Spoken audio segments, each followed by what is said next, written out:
હું તમને એક રામાયણનો દાખલો આપું. સબરી ભીલની દીકરી, એના ગુરુ મહારાજ માતંગ ઋષિ, 7-8 વર્ષની દીકરીને ગુરુ મહારાજ એમ કે બેટા અહીં બેહી જા, વેલો મોડો રામ આવશે. અને સબરી બાપુ ગુરુ મહારાજના એક શબ્દ ઉપર બેહી ગઈ.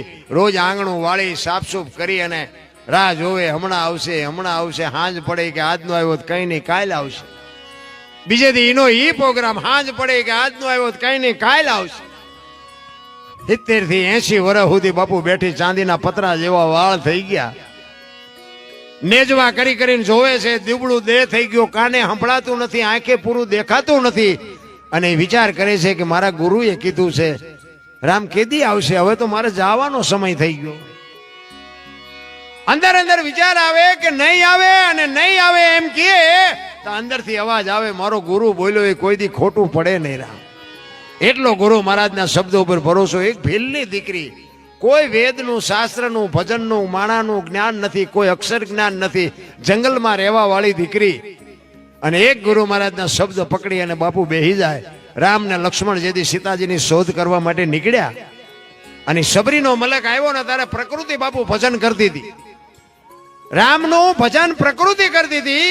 ઝાડવાના પાંદડા રામ રામ રામ બોલતા હતા. અને લક્ષ્મણ રામને પૂછે છે કે મોટા ભાઈ આ કયો મલક આવ્યો, અહીં તો પ્રકૃતિ તમારું ભજન કરે છે. ત્યારે રામ કહે છે કે હામી ઝૂંપડીમાં એક ભીલની બાઈ મારા નામના જાપ કરે છે, જા જોતો શું કરે છે. અને લક્ષ્મણ અહીંયા ગયો ને ભાઈ, શેષ નાગનો અવતાર પણ બાપુ ધ્રુજી ગયો સબરીની ભક્તિ જોઈ. હા હા હા, આને કે મારા ભાઈના નામ ઉપર આખી જિંદગી હોળ ઘોળ કરી નાખી. અને હળવી હળવી ગાતી હતી ભાઈઓ.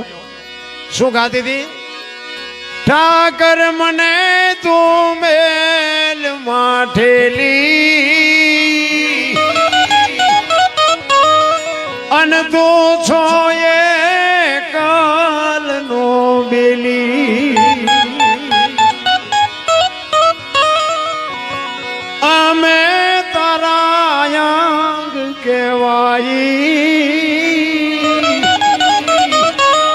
હવે બીજા કે નાયાશ્રે જાય. કાલા ઘેલાય અમે એ તારા કેવાય જ પીએ તારા જા. એ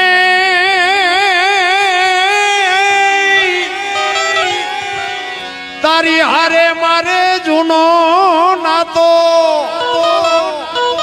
આપણે બધાને છે પણ આપણે ભૂલી ગયા.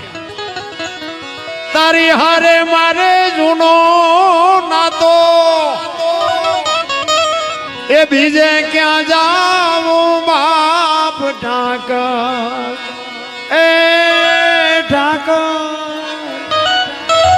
ઠાકર મને મેલ માઠેલી, અને તું છો એ કાલનો બેલી. અરે ચોથા આંસુએ બાબુ સબરી રડતી રડતી, શું એની વેદના છે, શું એની પીડા છે. મધ દરિયામાં એ મારું વાણ પડ્યું છે ને થાય છે આલકનો. તમારા અને મારા સંસારના સાગરમાં બાપુ હોડા બધાયના હાલ્યા જાય છે, પણ મારો નાથ જેને ભેગો હશે ને એના જ કાંઠે પૂગવાના. બાકી તો કેટલાયના ઓલા કોરોનામાં ગલોટિયા ખાઈ ગયા, કોઈએ ન બચાવ્યા. મધ દરિયામાં એ મારું વાણ પડ્યું છે ને થાય છે હાલકનો. એ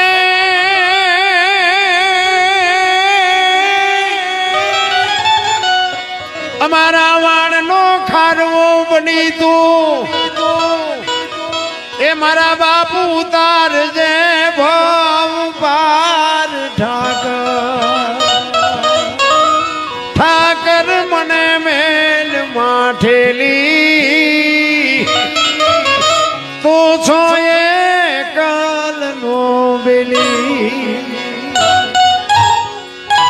આ સબરીએ ગાયું છે કે નથી ગાયું મને ખબર નથી, પણ આવી કંઈક વેદના હતી સબરીની, આવી કંઈક પીડા હતી ઈશ્વરને મેળવવાની. એમ તમારી અને મારી બાપુ જો વેદના હોય ને પીડા હોય ને તો એ તો બધું સાંભળે છે. છેલ્લી ઘડીમાં બાપુ સબરી કહે છે આપણે વાણિયા પેલા ધિરાણ કરતા ને દિવાળીએ એને આપણે વહીવટ કરી દેવો પડતો અને એનો વહીવટ ન પતે ને તો બીજો વાણિયો આપણને ધીરે નહીં. સબરી બાપુ એ વાત કરે છે અમે સીતારા એ આડતિયા ને શેઠ તું છો સાવકાર એ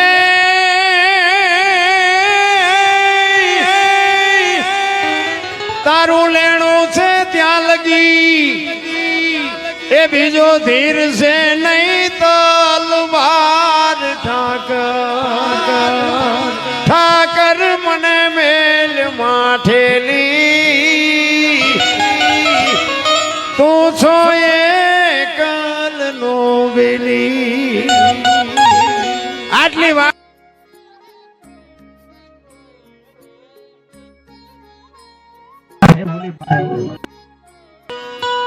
આ ગુરુ મહારાજ ની કૃપા બાપુ અખિલ બ્રહ્માંડ ના માલિક ને અહીંયા સુધી ધક્કો કરવો પડે તમારી ઝૂંપડીએ ન આવે. આખી દુનિયાનું ગાડું જો હાંકતો હોય ને બાપુ તો ઈ જ હાંકે છે. આ તો આપણે વજન લઈને ફરી છે મેં કર્યું મેં કાંઈ છે નહીં રામ. એટલા માટે સવારામ બાપા છેલ્લી ઘડીમાં કહે છે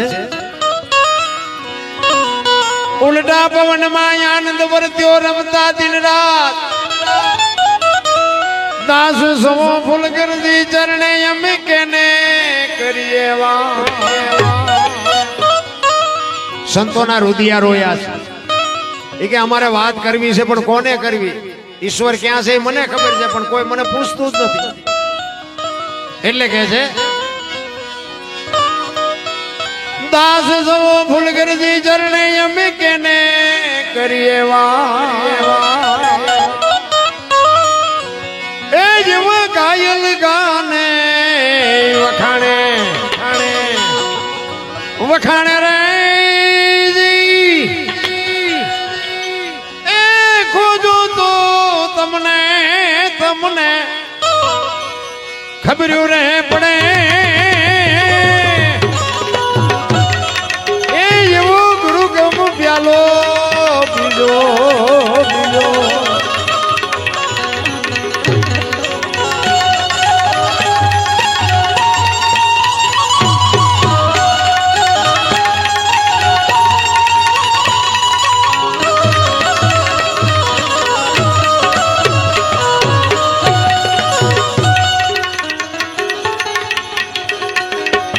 સંગ જાજો સરગમાં એ તમારું હયું રાખજો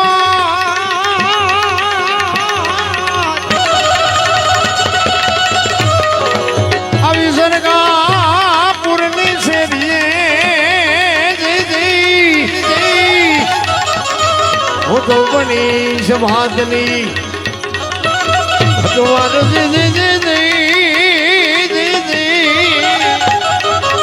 હું તો બની સમાજની ભગવાન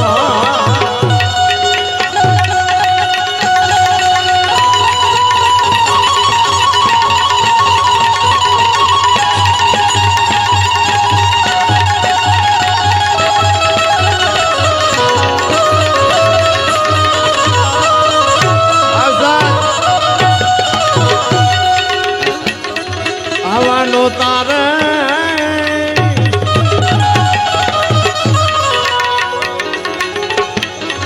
એનો તમેરું નોતી દેતી મેદની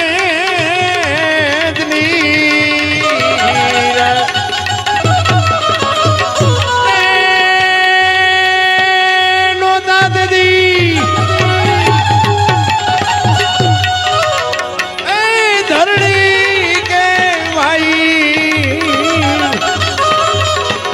આકાશ રે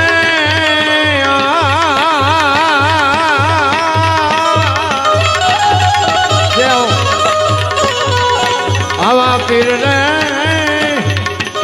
એ પુકારે મુજાવા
ગજાનંદ ગણપતિ મહારાજની જય, સાંઈ બાબાની જય. બધાએ શાંતિથી સાંભળો બદલ બધાનો આભાર. કાંઈ ભૂલચૂક થયું તો માફ કરજો. જય માતાજી, જય સિયારામ. હવે આપણે નિલેશભાઈને સાંભળી પછી આપણે ગોપાલ બાપુને સાંભળવા છે. બધાને ન્યાય મળે એવી રીતે બધા બેસજો અને બેને આપણે સાંભળવા છે. જય માતાજી, જય સિયારામ.